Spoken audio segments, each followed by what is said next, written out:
Hello everyone, I hope you all are doing good. तो जैसे कि अभी आप मेरा स्क्रीन देख पा रहे हो गाइस, मैंने यहाँ पे V S code editor open किया हुआ है। और आज आपको मैं बताने वाला हूँ कि इमेज कैसे ऐड करते हैं हम लोग एच टी एम एल में। ओके। तो सबसे पहले मैं यहाँ पे क्या करूँगा, मैं यहाँ पे डॉक टाइप ले लेता हूँ अपना एच टी एम एल। और एच टी एम एल जो हमारा टैग है, एच टी एम एल के अंदर जो टैग हेड और बॉडी है, इसे ओपन और क्लोज कर लेता हूँ। तो मेरे पास ये शॉर्टकट है। अब हेड के लिए मैं यहाँ पे एक टाइटल दूंगा। करेक्ट।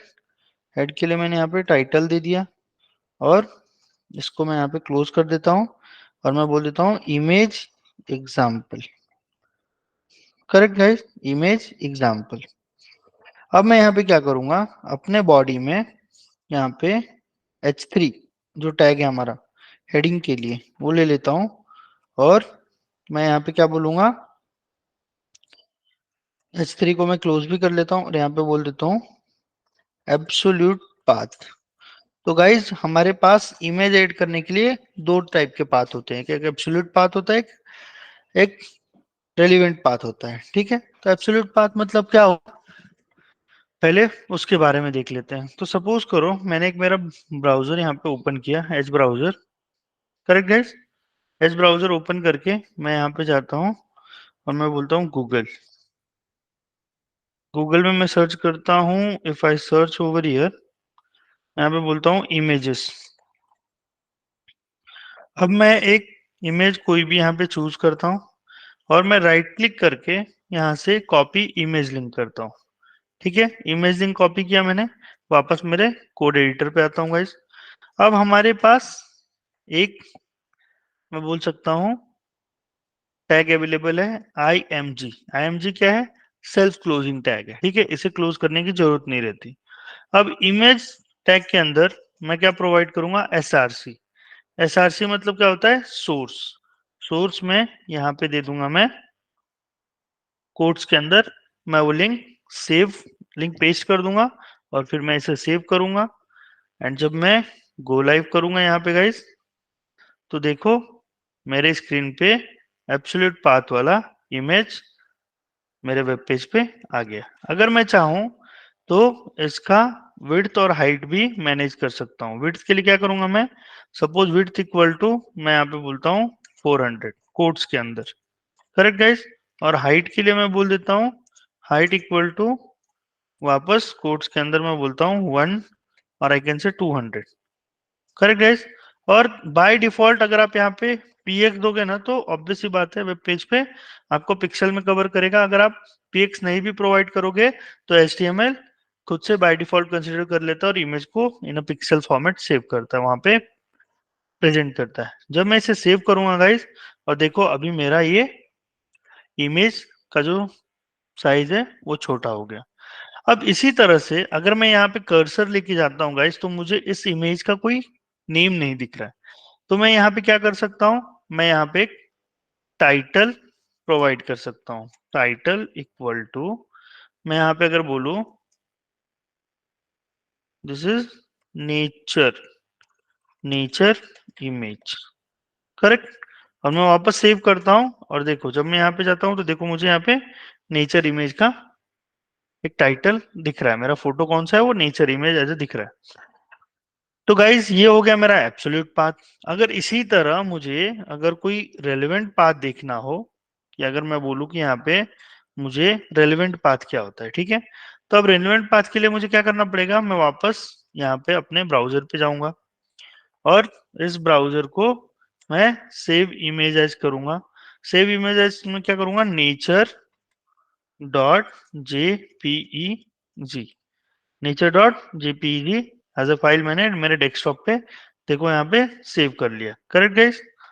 अब मैं क्या करता हूँ, मेरे वीएस कोड एडिटर में डेमो जहाँ पे है, इफ आई से मेरा डेमो जहाँ पे है, ठीक है, test M H T M L, यहाँ पे मैं एक न्यू फोल्डर क्रिएट कर रहा हूँ। इस फोल्डर का नाम मैं देता हूँ इमेजेस।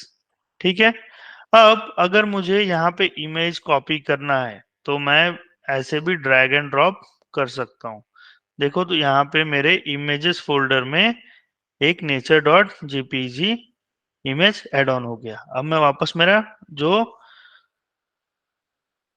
फाइल का नाम है test.html, वहां पे आ गया हूँ। अब मैं यहाँ पे अगर गाइज मैं बोलूँ कि मैं br टैग यूज करता हूँ, ओके, br टैग यूज करके मैं थोड़ा स्पेस प्रोवाइड करूंगा, नेक्स्ट लाइन में आ जाऊंगा,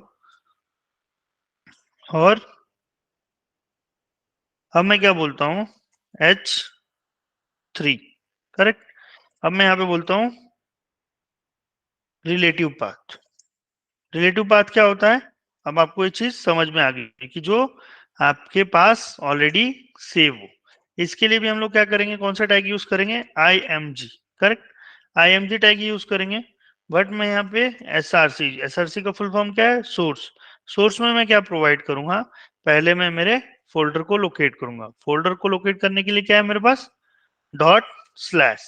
अब देखो मेरे पास इमेजेस फोल्डर ओपन हो गया। इमेजेस फोल्डर में क्या है, nature dot JPEG, correct guys. तो इस तरह से मैंने सोर्स यहाँ पे कर दिया, सोर्स प्रोवाइड कर दिया, और मैं अब इसे क्लोज कर दूंगा अपने इमेज को, मतलब टैग कंप्लीट कर दूंगा। और जब मैं इसे सेव करता हूँ गाइस, और जब मैं वापस यहाँ पे अपने इस पेज पे जाता हूँ, तो देखो रिलेटिव पाथ में वापस वो इमेज रिफ्लेक्ट कर रहा है। तो उसी तरह से जैसे मैंने विड्थ हाइट यहाँ पे डिफाइन किया था, इसके लिए भी मैं विड्थ एंड हाइट डिफाइन कर देता हूँ, करेक्ट। और गाइस अगर मैं यहाँ पे बोलूँ कि इसका टाइटल भी मैं प्रोवाइड कर देता हूँ as a relative path image, correct. और मैं जब इसे सेव करता हूँ, तो देखो यहाँ पे मुझे टाइटल मिल रहा है रिलेटिव पाथ इमेज, करेक्ट। अब अगर गाइस मैं यहाँ पे बोलूँ, अगर मैं यहाँ पे डॉट हटाता हूँ और जब मैं सेव करता हूँ, तो देखो मुझे यहाँ पे एक एरर आ रहा है, करेक्ट। यहाँ पे मुझे एक एरर आ रहा है, ठीक है। और मैं यहाँ से अगर टाइटल भी हटा दूं, टाइटल भी हटा देता हूँ और सेव करता हूँ गाइस, तो देखो मुझे यहाँ पे कोई भी टाइटल नहीं आ रहा, कोई भी चीज पता नहीं चल पा रही है। तो यहाँ पे अगर मैं यहाँ पे ALT अल्टरनेट, जो एक हमारे पास एट्रीब्यूट अवेलेबल है, अगर मैं उसको यूज करता हूँ और यहाँ पे बोलता हूँ नेचर इमेज एडेड, ठीक है। और जब मैं सेव करता हूँ गाइस, तो देखो वो मुझे बता रहा है कि इमेज करप्टेड है, बट वो इमेज किसका है, नेचर इमेज का है, ठीक है। और अगर मैं वापस यहाँ पे डॉट जेपीईजी प्रोवाइड कर देता हूँ, तो देखो ये मुझे अब जो अल्टरनेटिव वाला जो मेरे पास एट्रीब्यूट है ना, वो अब यहाँ पे नहीं प्रेजेंट करेगा, करेक्ट। और अगर मैं यहाँ पे वापस से टाइटल प्रोवाइड कर देता हूँ मेरे इमेज का, अगर मैं यहाँ से वापस से टाइटल प्रोवाइड कर देता हूँ इमेज का, और मैं बोलता हूँ रिलेटिव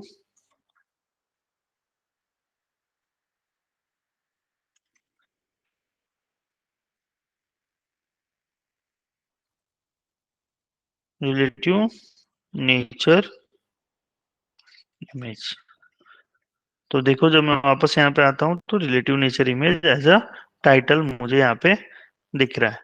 तो गाइज उम्मीद करता हूँ कि अभी आपको HTML में इमेज कैसे ऐड करते हैं इसके बारे में आइडिया आ गया होगा। एब्सोल्यूट पाथ क्या होता है, रिलेटिव पाथ क्या होता है।